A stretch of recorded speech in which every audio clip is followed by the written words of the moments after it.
Hello friends, welcome back to my channel again. Friends, आज मैं discuss करूंगी class 9 maths की एनसीईआरटी एक्सरसाइज 1.2। पहला क्वेश्चन है ट्रू फॉल्स।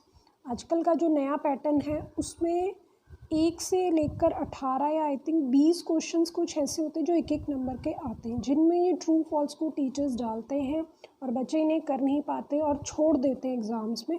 तो इनका कॉन्सेप्ट भी समझना बहुत ज़रूरी।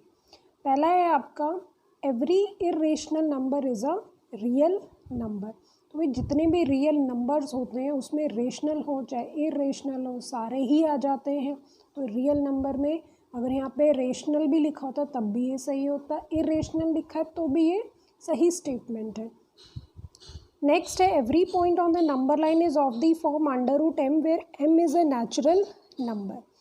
मान लीजिए यहाँ पे बना हुआ है क्वेश्चन, ये आपकी नंबर लाइन है, इसमें यहाँ पे सेंटर में अगर मैं कोई पॉइंट ले लेती हूँ तो वो जो पॉइंट है मेरा वो कोई नेचुरल नंबर ही हो, ये कोई कंपल्सरी है कि नहीं, कोई कंपल्शन नहीं है। वो कोई आपका इरेशनल नंबर भी हो सकता है जिसकी वैल्यू डेसिमल में नॉन टर्मिनेटिंग भी जा सकती है।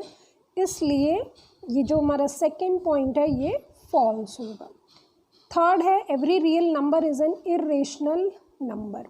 अब यहाँ पे कह रहे हैं कि जितने भी रियल नंबर्स होते हैं इरेशनल हो, मैं ये भी गलत है।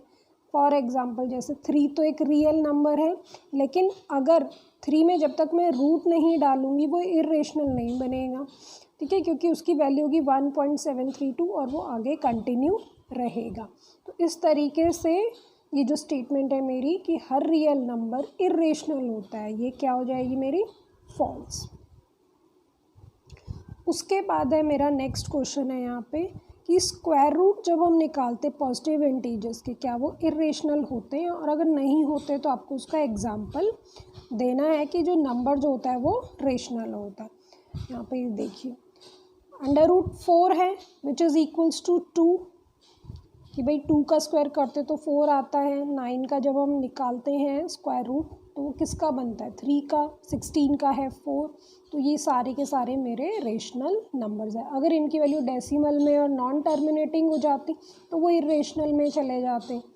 तो इस तरीके से ये स्टेटमेंट मेरी प्रूफ हो जाती है कि स्क्वायर रूट्स जो होते हैं पॉजिटिव इंटीजर्स के वो क्या होते हैं, इरेशनल नहीं होते, वो रेशनल होते। 2 भी रेशनल है, 3 भी रेशनल है, मेरा 4 भी रेशनल नंबर है।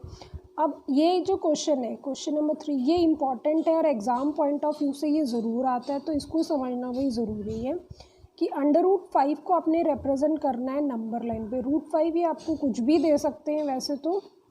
सबसे पहले तो इतना क्लियर होना बहुत ज़रूरी है कि √4 जो है वो 2 के बराबर है मेरा। यहाँ पे ये देखिए स्टार्टिंग यहाँ पे करते हैं हम लोग इस क्वेश्चन को, कि इस क्वेश्चन को करने के लिए हम लगाएंगे पाइथागोरस थ्योरम। तो नंबर लाइन आपने ड्रॉ करनी है और ये जो √4 है ये 2 के इक्विवेलेंट है, इसको मुझे 2 यूनिट मानना है।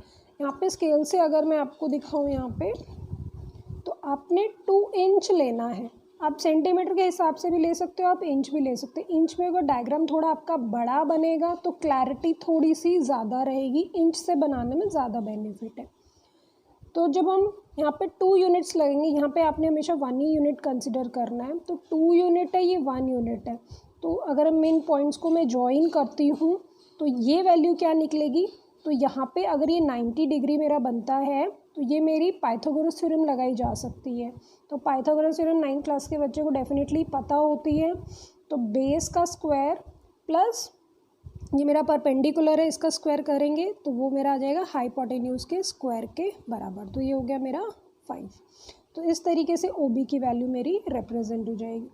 अब आपने क्या करना है, इसको पूरा आपने रेडियस मानना है और आपके पास प्रकार होता है, ठीक है, उससे आपने ये डॉटेड ये जो आर्क सा लगा हुआ है आपने लगाना है। ये जहाँ पे कट करेगा उसको आपने एक पॉइंट को नाम दे देना है और यहाँ से यहाँ तक जो आपका आर्क आएगा BC आपने इसको नेमिंग करनी है। अब 0 से लेकर C पॉइंट तक यहाँ तक आपका ये पूरा हो जाएगा √5, ठीक है। तो ये पॉइंट ही बेसिकली रिप्रेजेंट कर रहा है √5 को इस पूरे नंबर लाइन पे। तो √5 आ सकता है, आपको √3 आ सकता है, √7 आ सकता है। तो सपोज जैसे ये √5 है, यहाँ से अगर आप एक और इंक्रीज़ करते हैं तो 5 का अगर मैं डबल करती हूँ तो मीन्स √5 का इस तरीके से स्क्वायर करें, और यहाँ पे 1 यूनिट लेते हैं तो 25, सॉरी यहाँ पे तो 5 आएगा प्लस यहाँ पे 1, तो 6 आ गया मेरा। और इसका जब मैं √ करूँगी तो मुझे मिल जाएगा मेरा नेक्स्ट वैल्यू। तो इस तरीके से ये एक्सरसाइज मेरी हो गई है डन।